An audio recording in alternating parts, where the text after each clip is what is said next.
갈라디아서의 말씀, 오늘은 짤막한 본문이지만 굉장히 또 중요한 말씀이 이 안에 담겨져 있어서 빗나간 신앙생활이란 제목으로 우리가 살펴보겠습니다. 빗나간 신앙생활을 하고 있는 갈라디아 성도들을 향해서 두 번씩이나 이 바보들아 그러잖아요. 좀 기분 나쁘겠죠. 그러나 얼마나 사랑하는 그 애써서 복음을 전해서 그리스도로 복음으로 낳은 그 교회가 그냥 잘못된 신앙생활, 빗나간 신앙생활로 돌아가 버리는 걸 보면서 어리석도다. 갈라디아 교회 성도들이요. 어리석도다. 너무너무 어리석은 거예요. 너희가 이같이 바보냐? 너희가 이같이 어리석으냐? 두 번 또 그러죠. 오늘 이 말씀을 보면서 사도 바울이 1장에서 우리가 다 보았지만 복음과 율법주의, 복음으로 사는 사람 그리고 율법으로 사는 사람, 이 두 부류를 놓고서 율법으로 사는 사람들이 복음으로 사는 사람을 핍박하는데 자기들이 옳다는 거예요. 율법이 우리를 구원할 수 있는 길이다. 율법을 부지런히 읽고 지켜라. 그래서 우리가 하나님의 율법을 잘 지키면 하나님 앞에 구원을 받는다. 하나님의 자녀도 되고 의롭다함을 얻는다. 계속해서 이 율법에 대한 얘기를 유대주의자들이 강조했단 말이죠. 그 말을 들은 갈라디아 교회의 성도들이 그 말로 넘어가 버려도 그래서 사도 바울이 얼마나 심하게 말을 했냐면 우리나 혹은 하늘로부터 온 천사라도 우리가 전한 복음 외에 다른 것 복음을 전한다면 저주를 받아야 된다는 거예요. 사도 바울이 웬만해가지고 누구를 입에다가 저주를 담고 그런 분이 아니잖아요. 근데 복음을 변질시키고 요즘으로 말하자면 이단이죠. 이단. 이단이 교회에 들어와가지고 잘못된 것으로 이렇게 가르쳐서 성도를 미혹하고 꾀이게 하는 것. 이것은 저주를 받으라고 선포하세요. 저주 받아야 되고요. 이단에 대해서 우리가 긍휼과 자비를 베풀면 안 돼요. 왜냐하면 이미 그 사단에게 붙들려 있는 거짓 영이 지배하고 있는 사람들이 우리를 그들의 수하로 끌고 가려고 하는 악한 영들을 가지고 있는 사람들이기 때문에 우리가 말로 해서는 절대로 그들을 대적하기가 어렵습니다. 그래서 아예 성경에도 집에 들이지도 말고 인사도 하지 말고 알고 지내지도 말라는 거예요. 이단하고는. 괜히 쥐꼬리만한 지식을 갖고 있으면서 대개나 성경 아는 것처럼 막 이단을 자기 집으로 불러들여갖고 차 마셔가면서 성경 토론한다고. 하여튼 하나님 하지 말라는 짓거리는 또 꼭 하는 사람들이 있어요. 그러니까 사도 바울이 그런 사람들을 보고는 저주를 받으라고 그랬어요. 저주를 받아야 된다. 저주 받아야죠. 이미 저주 받은 자들이니까 저주 받아야 되는 거죠. 아이고 이단에 빠진 사람을 건져내야죠. 건져내려다가 지가 딸려가. 웬만해 갖고는 그런 일이 없어요. 그런 일이 없어요. 저도 우리 집에서 맏형이 이제 고향을 떠나서 큰 도시에 가면 재미나 있는 줄 알고 큰 도시에 가서 살다가 그저 열심히 자기는 직장 생활하느라고 집안은 다 아내가 하잖아요. 대부분 애들 키우고 아내는 집에 있으면서 그저 처음에 새를 들어서 간 집이 여호와 증인이 주인인 집에 새를 들어갔어요. 호랭이 굴러 들어간 거예요. 얼마나 잘해줬던지 반찬이라도 만들면 갖다 줬을 거고 잘해줬지 않겠어요? 전도 대상자 하나 왔다고 생각하고 그래가지고 그 여호와 증인 집회를 남편이 없는 순간에 한 번씩 따라가 보고 애기 엄마 그러고 또 데려가면 따라가고 그러고 여호와 증인 돼버렸다니까. 그래서 제가 집에서 이건 큰일 났다. 우리 집에 장남이 가산을 다 말아먹고 집안을 말아먹고 인생을 종치게 생겼다. 아버지에게 고발을 해가지고 제가 다 때려치고 집으로 들어오시게 해야 된다 이건. 형님도 직장 다 사표내고 다시 집으로 들어오게 했어요. 네. 그러니까 이제 여호와 증인들은 그 고래 심출보다도 질긴 사람들입니다. 그래가지고 집으로 찾아오는 거예요. 지부에서 집으로 연락이 다 되는 거 아니겠어요? 그래서 그걸 지부에서 전도한다고 또 왔더라고. 네. 그럼 내가 그 사람들 집에 들였겠어요? 안 들였겠어요? 내가 그때 신학기 2학년인가 됐을 거야 아마? 네. 그래서 내가 그랬죠. 한 번은 내가 점잖하게 젠틀하게 얘기했어요. 우리 집안은 오래전부터 다 예수를 믿는 집안인데 나도 이제 소명을 받아서 목사가 되려고 신학교를 다니고 있는 사람이다. 근데 여러분들이 우리 집안의 사정을 잘 모르고 여기까지 왔나 보는데 오늘은 모르고 왔으니까 그저 그럴 것이라고 생각이 들고 두 번째 내가 이렇게까지 얘기를 했는데도 두 번째 오는 날은 그때는 그 시골에 그 이렇게 화장실이 이렇게 재래식이지 않습니까? 예. 예. 지금같이 물리르면 막 슉 내려가고 그런 게 아니잖아요. 남새밭에 이렇게 퍼다주는 이런 거잖아요. 그래서 내가 그랬어요. 저기 푸는 게 있는데 두 번째 오는 날은 세 분이 오셨더라고요. 그래서 세 분 다 머리에서부터 그렇게 내가 한 바가지씩 머리에서 부어줄 테니까 예. 그것을 핍박으로 생각하고 우리 형수를 꼭 여호와 증인으로 끌고 가야겠다고 목숨을 걸고 여러분이 전도를 하시려면 오시라고. 예. 여호와 증인으로 꼭 끌고 가고 싶으면 거기가 오라서 끌고 가고 싶으면 계속 오시라고. 내가 올 때마다 한 바가지씩 부어드릴 테니까. 근데 내 눈빛을 보니까 진짜 부어버릴 것 같거든. 예. 두 번 다시 안 오더라고. 그래서 걔네들도 가짜구나 내가 그랬지. 우리 같으면 그렇게 하겠어요? 우리는 똥바가지 쓰더라도 가야죠. 영혼을 구원하는 일인데 다시는 안 왔어요. 그래갖고 발을 딱 끊게 해가지고 한 몇 년은 그래도 안 나가고 버티고 그러더라고요. 그래서 내가 형수지만 내가 주의 종의 입장에서 얘기했어요. 단호하게 꾸짖었어요. 예수 믿지 않으려면 다 놔두고 자식들도 다 여기 놔두고 그냥 친정으로 가라고. 나도 형수로 인정하지 않겠다고. 이렇게 단호하게 얘기했어요. 네. 지금은 제가 제 어머니처럼 정말 형수를 생각해요. 네. 돌아왔어요. 열심히 교회에서 섬기고 지금 권사님이 돼가지고 여전대장도 막 하고 열심히 한다 그래서 얼마나 감사한지. 예. 이단들이 돌아오는 것은요 쉽지 않습니다. 예. 그러니까 절대로 이단들은 저주를 받을 짓거리를 하고 있는 거예요. 저주받은 사람들이 우리까지 저주를 받게 하는 거니까. 사도 바울이 그 점잖은 양반이 그냥 사정없이 얘기를 해요. 누구라도 저주를 받을지어다.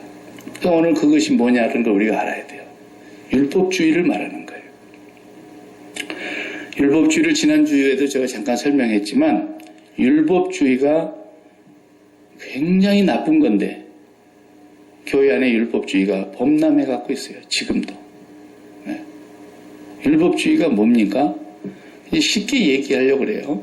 학문적인 얘기 다 집어치우고 율법주의라는 것은 그냥 내가 잘해가지고 내가 열심히 어떤 행위를 해서 하나님의 자녀도 되고 하나님의 은혜도 입고 하나님께 구원을 받고 하나님이 나를 의롭다 하시고 그런다라는 거예요.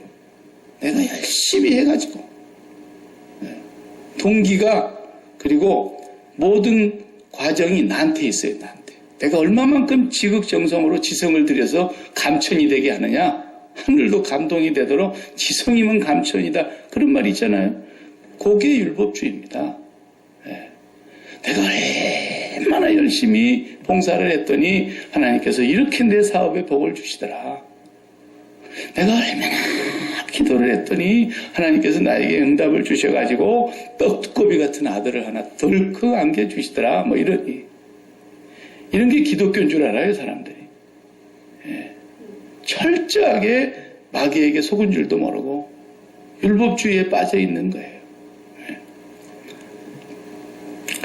율법주의에 빠진 사람은 그래서 항상 뭐하면 한다 라는 조건이 앞에 붙은 거예요.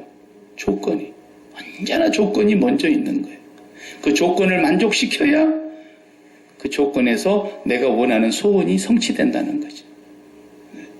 그러니까 이것은 유대인의 율법주의는요, 유대 종교로서의 하나의 신앙 구조이지만 일반 예수를 안 믿는 이방인의 세계에도 그런 이론은 다 있는 거예요.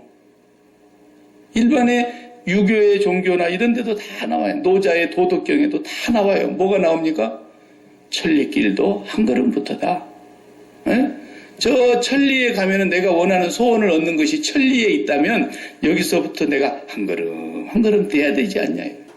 그래서 내가 한 걸음 가만히 앉아있으면 천리가 나한테 찾아오냐. 내가 여기서 걸어가야지 열심히. 그래서 저 천리길의 소원이 나에게 이루어지게 한다는 거예요. 이런 얘기입니다. 네. 그러니까 세상에서 말하는 이론하고 유대인의 율법주의하고 너무 맞아떨어지는 거예요. 세상에서는 열심히 행위를 해야 되지 않습니까? 성공은 어떻게 해야 된다고? 노력해야 된다. 그래서 우리 옛날에 책상머리에다가 노력은 성공의 어머니 딱 그랬잖아요. 노력해야 성공이라는 것이 출산된다 이거야. 이 세상의 모든 원리는 이렇게 내가 행동을 함으로써 어떤 결과를 얻게 되는 것에다 초점을 맞추고 있어요. 그런데 복음은 정반대예요. 복음은. 가령 의사 선생님이 병원을 차려놓고 간호사를 고용을 했어요. 시간제로 얼마를 해가지고 샐러리 계약을 해서 다 이렇게 이제 출근을 하는 거예요. 몇 시까지 출근해야 되고 여기 와서 하는 일이 뭐뭐 해야 되고 이런 걸 다 계약서에 이제 넣고 그 다음에 시간제로 해서 얼마큼 주급을 주겠다. 계약서 썼단 말이죠. 그래가지고 열심히 의사 선생님 밑에서 간호사가 일을 하는 거예요. 그러니까 간호사가 나중에 봉급을 받는 주급이 나오면 그거 뭐 때문에 받는 거예요? 내가 그만큼 열심히 일을 했고 하라는 대로 했고 그 시간을 다 채웠기 때문에 주는 거예요. 주는 거예요. 이런 관계예요. 그러니까 이 간호사는 왜 다른 친구들하고 놀러 가고 싶을 때 출근해야 돼요? 놀러 안 가고 계약을 맺었고 그렇게 해야 내가 주급을 받을 수 있으니까. 또 주급을 받아야 그렇게 살아갈 수 있으니까. 늦잠 자고 싶어서 늦잠을 좀 자고 싶어도 억지로 시계 맞춰놓고 새벽같이 일어나가지고 또 씻고 정시에 출근을 해가지고 또 가서 일을 해. 왜 그래요? 계약을 맺었고 그거 해야만 내게 어떤 결과가 약속대로 주어지니까. 세상의 원리가 다 그렇게 돌아가는 거예요. 어디 가나 다 그러죠. 근데 복음은 뭐예요?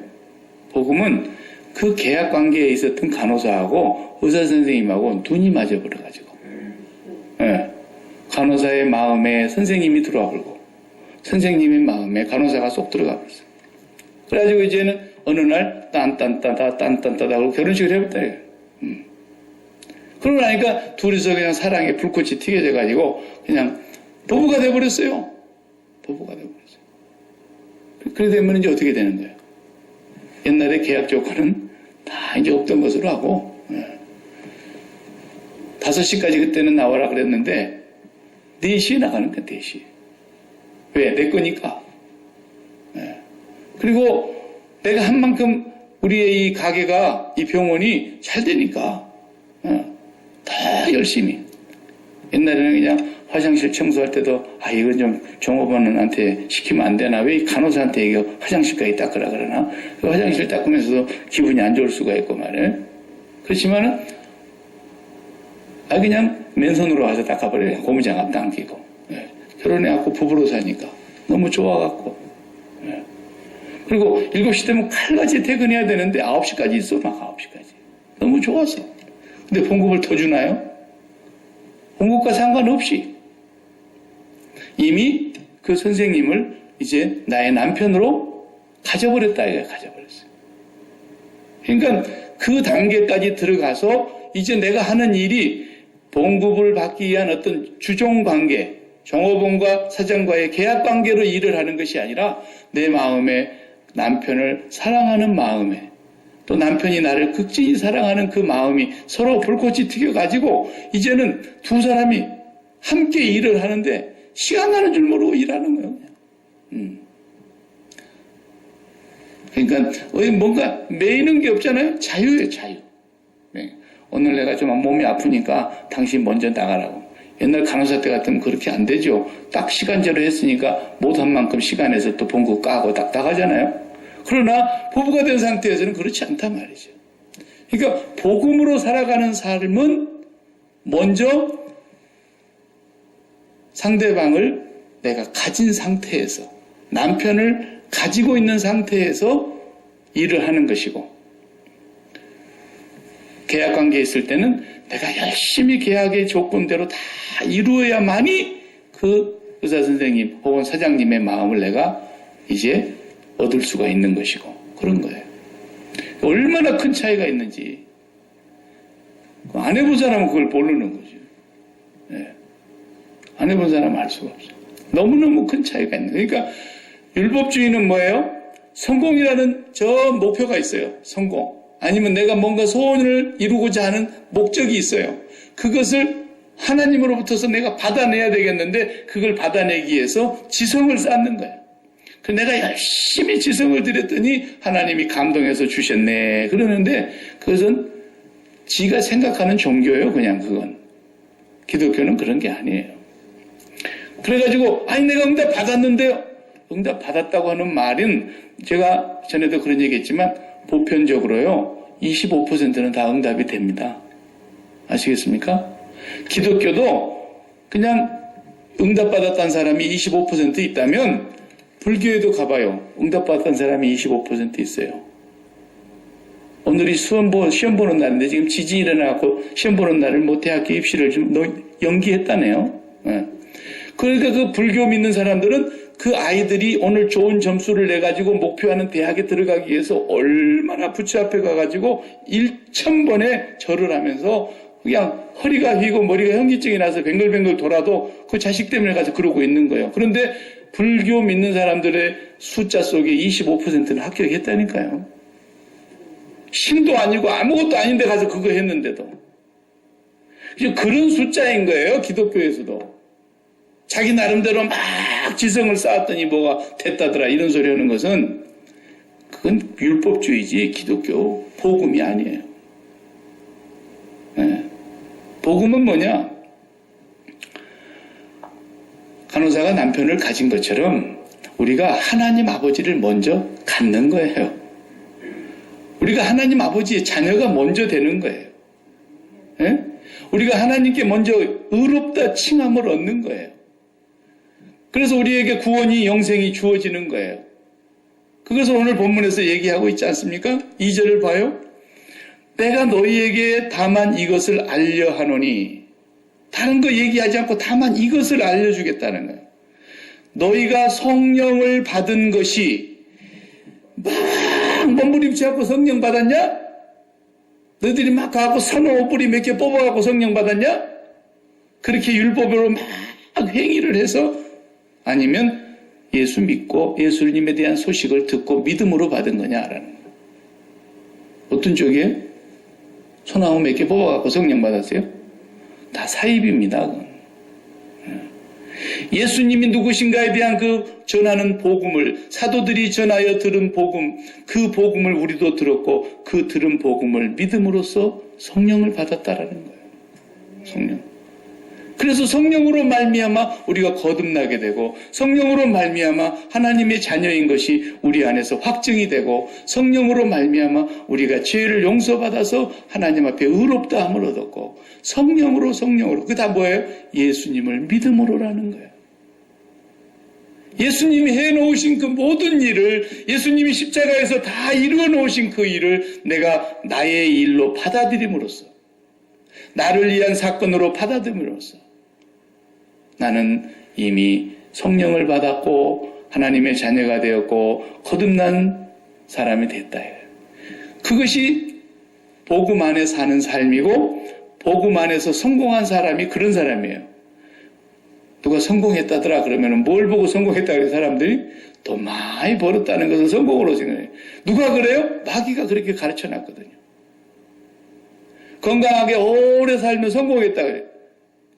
행복하겠다 그래요. 누가 그걸 가르쳤어요? 그렇게? 마귀가 그렇게 가르쳐놓은 거라요.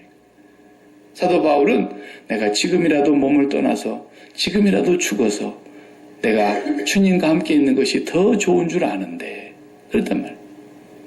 그 하나님이 생명을 정해놓은 그 기한까지는 안 불러가시니까 그대로 남아있는 것이고 사명을 감당하는 것뿐이지 내가 지금이라도 죽어서 그리스도와 함께 있는 것이 더 좋은데 누가 오래 사는 것이 축복이고 행복이라 그래요? 마귀가 그렇게 가르쳐놓은 거예요. 누가 죽음이 무서운 거라 그랬어요? 마귀가 그렇게 인류를 수천 년 동안 가르친 거예요. 누가 죽음이 무섭다 그랬어요? 죽기를 무서워하여 일생의 죽음에 매여 종노릇하는 자들을 놓아주려고 주님이 오셨다 그랬는데 마귀는 우리를 죽음이 제일 무서운 것으로 만들어놔가지고 육체의 죽음 앞에서 벌벌벌 떨게 만들어놨어요. 전부 마귀가 가르친 거예요. 자식이 좋은 명문대학 들어가면 성공했다. 누가 가르쳤어요? 마귀가 가르친 거라니까요. 세상에서는 그런 걸 다 성공이라 그러는 거예요. 세상에서는 그런 걸 기뻐하는 이유로 삼고 세상에서는 그런 것이 행복이라고 생각하고 세상에서 만족하다 그러고 순전히 혼자 착각하고 사는 거예요. 그냥 그게 행복인 줄 알고.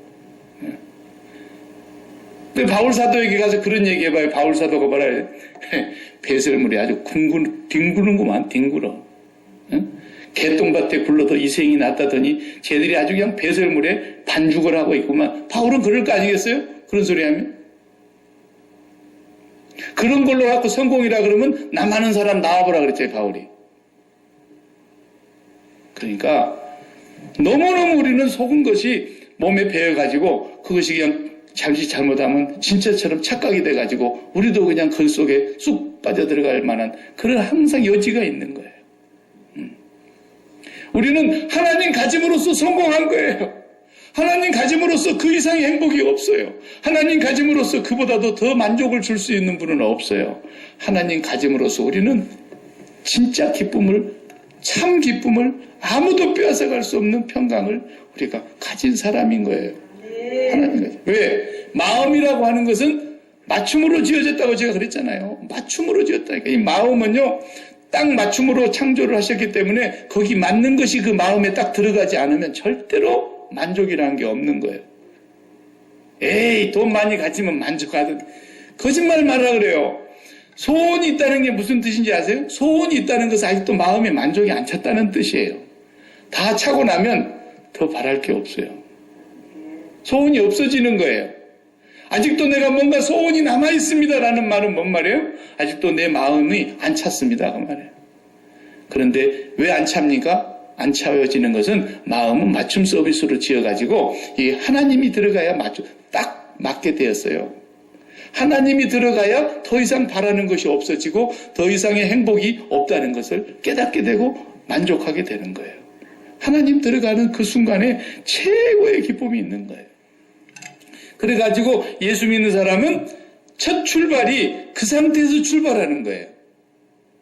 그래서 조음은 어때요? 사람들이 막 춤이 나오죠. 조음. 어쩔 줄 몰라서 막 춤을 추는 거예요. 몸이 가만히 있지를 못해. 좋아서 춤을 추는 거예요. 네. 그 춤이 뭐예요? 열매거든요. 열매. 나 너무 만족한다라는 거예요. 너무 행복하다라는 거예요. 이대로 기쁘다라는 거예요. 그러니까 선교를 열심히 해요. 선교를 뭐가 선교예요? 내가 하나님을 갖고 나니 이렇게 좋을 수 없는, 이보다도 더 행복할 수가 없는 이 하나님을 너도 좀 가졌으면 좋겠다. 선교는 그냥 열매인 거예요. 춤추는 거예요. 춤추는 거예요. 춤이 선교로 나오는 거예요. 구제하는 거예요. 세상 사람들은 조금 벌어갖고 남들 위해서 구제한다고 굉장한 일 하는 것처럼 생각하지만 기독교인들은 그런 구제가 아니에요. 구제가 뭐예요? 춤이에요. 춤. 하나님께로부터서 내가 받은 이 행복, 이 기쁨, 이 만족이 너무너무 큰 것이기 때문에 내 몸이 막 춤이 나오는데 그게 뭘로 표현되는 거예요? 구제라고 하는 것으로 표현이 되는 거예요. 그냥. 예. 내가 불쌍한 사람 좀 도와준다. 이건 정말 구제가 아닙니다. 절대로 그런 생각하면 우리 교회는 그런 거 하면 안 돼요. 예. 그러니까 유지원 같은 데 가서도 사람을 이렇게 그들이 밥을 먹으러 남루하게 그냥 냄새를 풍기면서 목욕도 안 하고 그렇게 왔는데 그 사람들 밥 줄 때 줄도 빨았어요. 두 번 온 사람 빠져요. 이러면서 막 사람을 막 함보도록 하고 밥 한 끼 주면서 세상에 천하보다도 소중한 사람을 존귀하게 여기지 않는 것, 그건 절대로 그런 사람 앞으로 유지해 오면 안 돼요. 유지해 올 때는 기도 많이 하고 와야 되는 거예요. 우리 한국 사람들은 감정적인 민족이기 때문에요. 아무리 내가 배가 고파도 와서 사람들이 나를 그렇게 무시하면요, 침을 탁 뱉고 더러워서 안 와. 그리고 안 옵니다. 근데 서양 사람들은 그걸 안 해요. 그냥 침 뱉고 돌아가질 않고 밥은 먹어요. 그래도 그 사람들이 사람이기 때문에, 야, 이것들 참 못 쓰겠구나. 밥 한 그릇 준다고 참 되게 생색내네. 이렇게 생각하는 거예요. 그러니까 우리는 굳이 하는 게 아니에요. 하나님을 갖고 나니까 더 바랄 것이 없어. 하나님 외에 더 큰 기쁨이 없어. 하나님 외에 더 만족이 없어. 하나님으로 채워진 것보다도 더 큰 행복이 없어요. 주여, 여기 있는 것이 좋사오니, 그 말이 그냥 절로 나와버리는 거예요. 베드로가. 그 행복 때문에, 그 기쁨 때문에, 그 감사 때문에 너도 이 하나님을 알면 얼마나 좋겠냐. 하나님이 나를 이처럼 사랑했는데 하나님이 너도 그처럼 사랑하신단다. 그래서 그 사람을 사랑해야 되는 거예요. 그 사람을 존귀히 여겨야 되는 거예요. 우리는 알량한 구제한다고 그러면 안 돼요. 그건 예수 안 믿는 사람들이 구제라는 용어를 사실은 쓰는 거지, 우리는 구제하는 게 아니에요. 복음으로 살아가는 사람들은 모든 삶이 그렇게 돼요. 아내로 사는 거, 남편으로 사는 거, 직장 생활하는 거, 교회 생활하는 거, 전부가 뭐예요? 내가 열심히 해서 뭔가를 이루겠다는 거, 그게 율법주의고 행위주의라니까요. 아니에요. 우리는 이미 성공하고 출발하는 거예요. 이미 기쁘고 출발하는 것이고, 이미 만족한 상태에서 나가는 것이고, 이미 행복한 상태에서 나가는 거고, 이미 더 기쁨이 다른 데 없어요. 이미 만족한 기쁨을 가지고 나가는 거예요. 이게 복음이 복음. 복음을 가진 자의 삶이라는 거예요. 뭔가 내가 다른 것을 가지고 이 기쁨을 채워봐야 되겠다. 내가 아직 덜 만족스러운데 이걸 가지고 내가 만족하게 만들어봐야 되겠다. 내가 더 행복하게 뭘 하나를 더 가져봐야 되겠다. 그러기 위해서 내 마음속에서 그것을 목표로 삼고 열심히 하나님 앞에 가서 기도하는 거, 이게 믿음인 줄 알아요. 율법주의라니까요. 갈라디아 교인들이 거기에 빠져들어간 거예요, 그냥.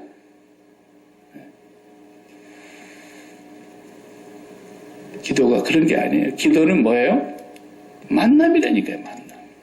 관계. 저는 얘기했잖아요. 우편 배달부가 결국 결혼해갖고 살더라고. 왜? 편지 배달해다 주다 보니까 그냥 우편 배달부하고 눈이 맞아가고 그냥 관계가 이루어져 버린 거야. 기도는 뭐예요? 내가 아버지 안에 있고 아버지가 내 안에 있는데 그 사랑 안에 거하면서 아버지의 마음을 알게 된 거예요. 그러니까 우리가 자식을 키우면서 이제 애가 2살이 됐다. 그러면 2살 전까지는 뭐 장난감들이 다 그냥 시시하잖아요. 그래도 애 태어나기 전에 다 준비를 해놔요. 베이비 샤워 막 해가지고 뭐 공중에 막 모빌 막 돌아가는 것도 해놓고 애기들 옛날에 쓰던 거 다 선물로 받아다가 완벽하게 애기 방에 가서 옷까지 다 사가지고 준비 딱 해놓고 애기 낳는 거예요. 사람도 공중에 나는 새도 다 지푸라기 물어다 나뭇가지 물어다가 집 만들어 놓고 거기 알 까고 새끼 부화시키고 그러잖아요. 그러니까 하나님께서 이미 우리를 향한 셀 수도 없는 좋은 생각을 다 갖고 계세요. 그래서 하나님을 사랑하고 하나님의 마음 안으로 들어가기 위해서 우리가 열심히 하나님을 바라다 보았는데 그 마음 속에 나를 향한 준비가 다 돼 있더라는 거예요. 구하지 않아도 주시려고. 그래서 애들이 크면은 이제는 여보 세발 자전거가 필요하겠지? 세발 자전거를 사주려고 그랬는데 애기가 이렇게 놀이방에 갔더니 엄마 저거 그래 세발 자전거 손가락질을 딱 하는 거예요. 아니지 오늘 사주려고 데려갔는데. 그러니까 세발 자전거를 딱 사주니까 애기가 나와갖고 내가 오늘 기도해갖고 세발 자전거 받았다. 자기가 아빠한테 구해갖고 얻었다는 거야. 그게 말이 됩니까 그게? 율법주의 기도를 하는 사람들은 기도가 뭔 줄 모르니까 그러는 거예요. 기도는 내가 하나님 아버지 마음 안으로 들어갔더니 다 준비되어 있더라는 거죠. 그래서 우리는 그것을 구하지도 말라고 예수님이 그랬잖아요. 너희는 그의 나라와 그의 의를 구하라. 하나님은 이 모든 것들을 내 생각 속에 다 있다. 네가 언제 뭐가 필요한지. 그러니까 지금 나에게 필요하지 않은 그런 상황이면 그것을 아버지께서 내게 주신 잔으로 받아요. 내게 주신 잔으로 받으라고. 베드로가 칼을 가지고 예수님을 팍 그냥 보호하려고 그 말고의 길을 쳐버렸는데 그때도 예수님께서 야 베드로야 칼로 쓸면 칼로 망해. 칼을 집에 도록 가져라. 아버지께서 내게 주신 잔을 내가 어떻게 받지 않겠냐. 오늘 우리에게 이루어지는 모든 일들은 아버지가 모르는 일이 없어요. 아버지가 능력이 모자라서 아버지가 딴 데 신경 쓰시다가 나에게 잠깐 신경을 안 쓰시는 바람에 우리 집이 이렇게 되고 그런 게 아니에요. 오늘 내게 이루어지는 모든 환경은 그게 질병이든 그게 사업이든 그게 자녀든 어떤 환경 속에 있든지 이대로 나에게 주신 잔으로 받으시라고요. 받으시라고. 감사함으로 받아요. 그러면 하나님께서 그 잔을 받아서 마시는 그 사람, 그 예수 그리스도를 죽음 가운데서 살리신 하나님이신데 오늘 우리의 삶 가운데서 그분이 갖고 계시는 생각을 나타내실 거란 말이에요. 그래서 아무것도 염려하지 말고 오직 기도와 간구로 너희 구할 것을 감사함으로 아뢰라 그랬잖아요. 감사함으로. 그러면 지각에 뛰어난 하나님의 평강이 너희들의 마음과 생각을 다 지켜주실 거라는 거예요. 그러니까 기도도요. 어떤 목적을 두고 그것이 이루어져야 내가 행복할 것처럼 그것이 이루어져야 내가 만족할 것처럼 그것이 이루어져야 내가 정말 마음에 기쁨이 올 것처럼 그걸 정해놓고 기도하는 건 율법주의입니다. 기도 아니에요. 그리스도인들이 그런 걸 모르는 사람들이 참 많아요. 네. 왜 그러느냐? 왜 그게 기도가 아니냐? 예수님이 십자가에 죽으신 것은 생명나무 과실을 먹게 하시려고 그러신 거예요. 에덴 동산에 있었던. 근데 그것까지 따먹고 영생할까 하노라 그러고 못 들어오게 딱 쫓아내버리고 불칼과 화염검으로 그룹들을 통해서 지키게 하셨어요. 그래서 선악과를 따먹고 어떻게 된 거예요? 에덴 동산의 기쁨을 다 상실해버리고 에덴이 기쁨이라는 뜻이거든요. 기쁨, 행복, 만족. 기쁨이 어디서 옵니까? 만족에서 오는 거예요. 더 바랄 것이 없으니까 기쁜 거 아니에요? 거기에 행복이 있는 거예요. 그런데 그 에덴 동산에서 선악과를 따먹었을 때는 어떻게 된 거예요? 판단하게 된 거예요. 그때부터서. 선악을 판단하는 것이 네한테 달렸다라는 거예요. 그걸 따먹으면. 그래서 네가 선악을 하나님이 알 줄로 아시고 못 따먹게 한 거야. 네가 따먹어 그냥. 그러면 네가 선악을 판단하게 되고 네가 이제는 하나님이 되고 네가 눈이 밝아지고 너는 죽지도 않고 마귀가 처음부터 끝까지 계속 거짓말을 한 거예요. 그래도 그걸 따먹고 사람이 어떻게 된 거예요? 그때부터 판단하게 된 거예요. 판단하게. 에덴 동산의 삶은 판단이 뭐예요? 좋고 나쁨을 구분하는 거예요. 근데 선악과를 따먹지 말라는 것은 뭔 말이에요? 네가 하나님만 바라보고 하나님의 말씀만 순종하고 하나님과 올바른 관계만 맺고 살면 너의 모든 삶에는 만족과 부족함이 없을 거라는 거죠. 만족하게 되고. 근데 그걸 딱 따먹고 나서 쫓겨난 뒤에 사람이 이제 판단하고 사는 거예요. 그래서 인류가 다 판단하는 겁니다, 지금. 그래가지고 어디서 배웠는지 배웠어. 다 나름대로 배워가지고 그래 우리 자식이 명문대 들어가는 게 좋은 거지.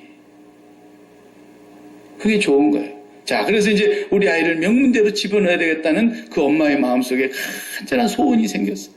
그래서 그 명문대를 넣기 위한 프로젝트를 만들어가지고 학원을 보내고 유능한 선생님의 과외를 붙이고 그리고 철저하게 그 아이를 매니지먼트 해가면서 이렇게 막 이제 명문대를 집어넣기 위한 애를 쓰는 거예요. 그러면서 거기다가 그것 갖고도 부족할 것 같으니까 하나님의 힘을 좀 빌려야 되겠잖아요. 하나님 아버지 우리 아이가 이번에 정말 시험을 보는데 눈이 번쩍 뜨여서 답이 보이게 해주시고 공부한 것이 생각나게 해주시고 수능 점수가 팍팍 올라가게 해주시고 지금 한국 기독교 안에 지금 그렇게 하는 사람들이 어마어마하게 많습니다. 네. 그걸 또 목사가 부추기잖아요. 금요철에 나오면은 수능 점수가 올라간다고. 네. 좀 미친 사람들이에요. 내가 대놓고 얘기하지만 그건 목사라고 하기에 조금 곤란합니다. 솔직히. 예. 정직하게 말하면. 근데 자기 마음속에 그게 좋은 것이 딱 들어가 있는 거예요. 그래놓고 나서 그것이 이루어지면은 할렐루야 그러면서 감사한금 싸들고 오고 기뻐가지고 막 어쩔 줄을 몰라고 오는 거예요. 발표 나는 날. 그런데 그것이 발표가 시원찮아가지고 점수도 형편없고 인류대학 스카이는 갈 수도 없을 것 같고 명문대는 감히 명함도 못 내게 되면 그 다음에 어떻게 돼요? 주일날 교회도 안 나와요. 그리고 그냥 신우 아들은 그냥 너무나 좋은 점수가 나왔는데 그건 또 불교인이야. 미치겠어 이거. 그래서 신우가 막 전화가 왔어. 언니는 어떻게 됐어? 그러니까 말도 하지 마. 전화도 안 받아. 또 전화 받으면 열받으니까. 이런 율법주의 신앙을 갖고 있는 사람들이 너무너무 많은 거예요. 그게 무슨 기도인 줄 알고. 복음은 우리 아이가 명문대를 들어가야 행복하겠습니다라는 것을 갖고 기도하는 것이 아니라 나는 하나님을 가짐으로써 더 가질 것이 없습니다. 하나님을 가졌기에 더 큰 기쁨이 없고 하나님을 가졌기에 더 만족할 것이 없고 하나님을 가졌기에 더 이상의 행복은 없습니다. 그 행복에서 출발하는 거예요. 그 행복에서 나아가서 그 아이가 어디를 가든지 나는 상관없다라는 거예요. 왜? 나는 판단하지 않기 때문에. 나는 선악과를 토해냈습니다.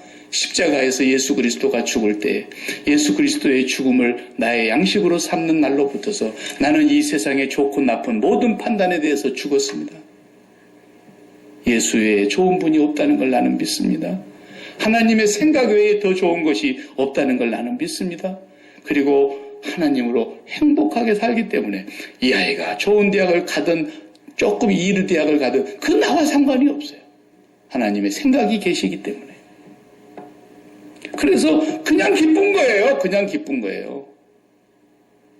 복음 안에 사는 사람이 이게 행복인 거예요. 그러려니까 날마다 주님의 십자가를 바라다 보면서 면류관을 쓰고 계시는 주님을 바라다 보면서 내 머리가 팽팽 돌아가던 것이 죽어야 되고요. 양손에 못이 박혀서 피를 철철 흘리고 있는 그 주님의 손을 보면서 내가 손 쓰는 걸 다 놔야 돼요.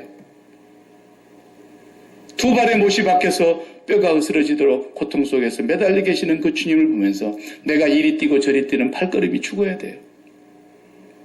온몸이 채찍으로 맞아서 갈기갈리 현급조각처럼 찢어져서 살깔이 다 찢어진 예수님의 그 모습을 보면서 오늘 우리의 느낌 이것이면 좋겠지 다 죽어야 돼요. 다 죽어야 돼요. 날마다 예수 그리스도를 바라다 하루에도 수십 번 하루에도 수백 번이라도 바라봐야 될 것 같으면 계속 바라보면서 내가 죽은 사람이구나. 그리스도와 함께 내가 죽었구나. 그리스도의 죽음이 나의 죽음이구나. 그것을 고백하며 살라는 거예요. 그게 3장 1절의 말씀입니다. 3장 1절 다시 봐요. 어리석도다 갈라디아 사람들아 예수 그리스도께서 십자가에 못 박히신 것이 너희 눈앞에 밝히 보이거늘 누가 너희들을 깨더냐 그랬어요. 이건 말이 안 되는 얘기입니다. 3장 1절은. 예수님 십자가에 돌아가신 뒤 한 50년이 지난 뒤에 이게 지금 쓰여진 편지인데 예수님 죽으신 것은 역사적으로 50년 전의 일이고 50년 지나서 이 갈라디아서를 써서 지금 성도들에게 보낸 편지인데 여기 1절에 보세요. 예수 그리스도께서 십자가에 못 박히신 것이 너희 눈앞에 밝히 보이거늘 그랬잖아요. 예수님이 50년 전에 십자가에 못 박히셨다는 사실이 분명하거늘 이래야 논리적으로 말이 맞잖아요. 그렇게 말하지 않아요. 예수 그리스도께서 십자가에 못 박히신 것이 너희 눈앞에 밝히 보이거늘. 이게 무슨 얘기입니까? 예수님은 역사적으로 2000년 전에 분명히 십자가에 못 박히셨습니다. 그리고 사흘 만에 부활하셨습니다. 그리고 승천하셨고 보좌 우편에 계십니다. 단 한 번의 사건입니다. 역사적인 사건이며 팩트입니다. 그런데 그 사건이 나의 사건이냐 아니냐가 지금 문제라는 것입니다. 너희 눈앞에 밝히 보이느냐 안 보이느냐라는 거예요. 그것이 나의 사건이면 보이는 거고 그리스도의 죽음이 나의 죽음이 된 사람만이 좋고 나쁨의 판단에서 자유할 수 있는 거예요.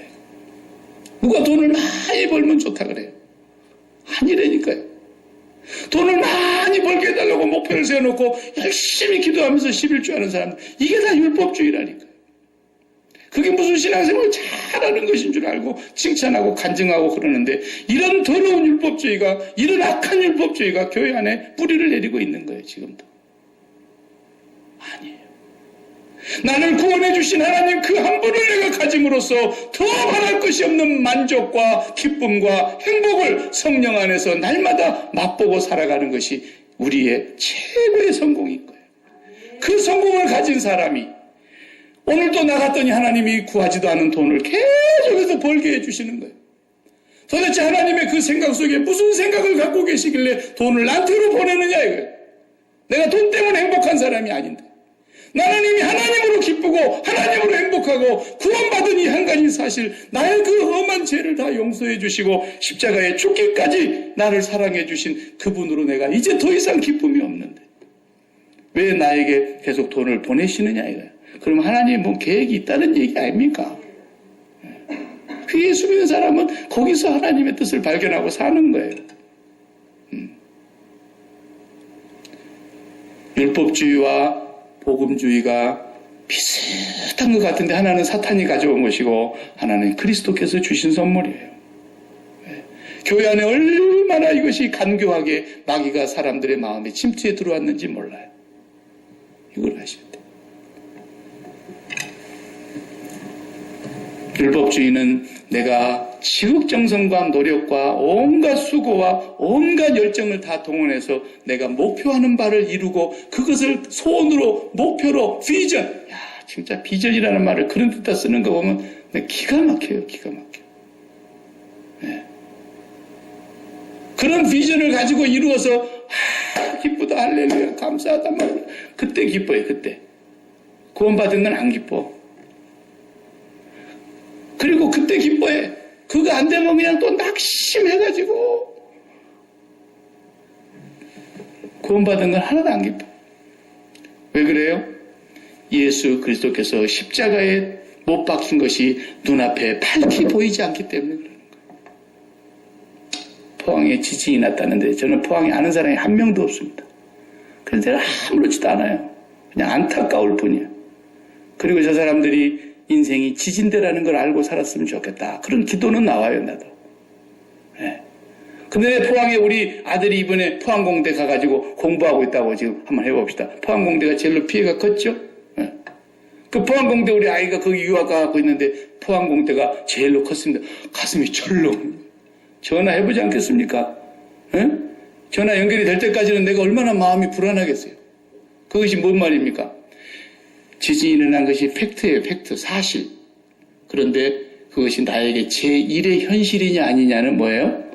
내 마음에 그것이 담겨져 있느냐 안 담겨져 있느냐. 포항공대가 내 마음에 담겨져 있으면 거기 내 아들이 있기 때문에 그것이 그 팩트가 나의 제1 현실로 다가오는 거예요. 모든 팩트가 사실일지라도 그것이 내 마음에 담겨져 있지 않으면 사실로 다가오질 않아요. 예수 그리스도께서 분명히 2000년 전에 십자가에 죽으셨지만 그 사실이 내가 죽은 사건이 아니면 예수 그리스도의 십자가의 죽음이 보이질 않아요. 그렇기 때문에 그 십자가의 죽으심의 그 은혜와 그 감격이 다 도망가고 없어지고 오직 어디서 기뻐하느냐? 내 마음속에서 이것이 이루어졌으면 좋겠다. 저것이 이루어졌으면 좋겠다. 그걸로 기쁨을 삼고 행복을 삼고 만족을 삼으면서 살아가는 사람들. 이게 기독교인 줄 알고 살아가는 사람들. 마귀에게 속은 줄도 모르고 계속 그러고 있는 거예요. 그러나 열심 내는 것이 틀렸다는 말은 아니에요. 정말 주님을 사랑해서 정말 여호와를 나의 힘이 되신 여호와여 내가 주를 사랑합니다. 그 사랑의 감격이 날마다 복받쳐서 내가 그분에게 무엇으로 내가 갚을 길은 없지만 내가 열심히 그분의 뜻을 받들어야 되겠다. 그런 열심은 100번 칭찬받아야죠. 그러나 그렇게 내가 열심히 했기 때문에 뭔가를 받고자 하는 마음은 이미 율법주의로 돌아가는 거예요. 이게 너무너무 밀접하게 가까이 있어서 구분을 못하고 살 때가 많아요. 3장 2절에 그리스도께서 십자가에 못 박히신 것이 날마다 너희 눈앞에 보이느냐? 날마다 내 눈앞에 보이느냐? 그분의 사건이 내 마음의 제1의 현실이냐? 그 말이에요. 제1의 현실이냐? 이것만이 우리를 복음으로 살게 해주시는 능력이 될 것입니다. 기도하십시다. 하나님 아버지, 빗나간 신앙생활이 그냥 잘못된 신앙생활인 것이 아니고 조금 미흡한 신앙생활인 것이 아니라 마귀가 가르쳐준 신앙생활이라는 사실을 저희들이 깨닫게 하여 주시옵소서. 이 빗나간 신앙생활은 하나님과 아무런 상관이 없는 율법주의요 행위주의라는 것을 기억하게 하여 주시옵시고 철저히 예수 그리스도의 십자가가 우리 눈앞에 날마다 보이며 예수 그리스도의 죽음이 나의 양식이 되며 예수 그리스도의 죽음이 나의 죽음이 되며 이 세상에서 이루어지는 모든 것을 하나님이 주시는 잔으로 받으며 판단하지 않게 하여 주시옵시고, 좋고 나쁨은 아버지만이 판단하실 수 있으시며 우리에게 좋은 것은 오직 하나님 한 분뿐인 것을 날마다 고백하며 살아가는 저희들 되게 하여 주시옵소서. 예수님의 이름으로 간절히 기도하옵나이다. 아멘.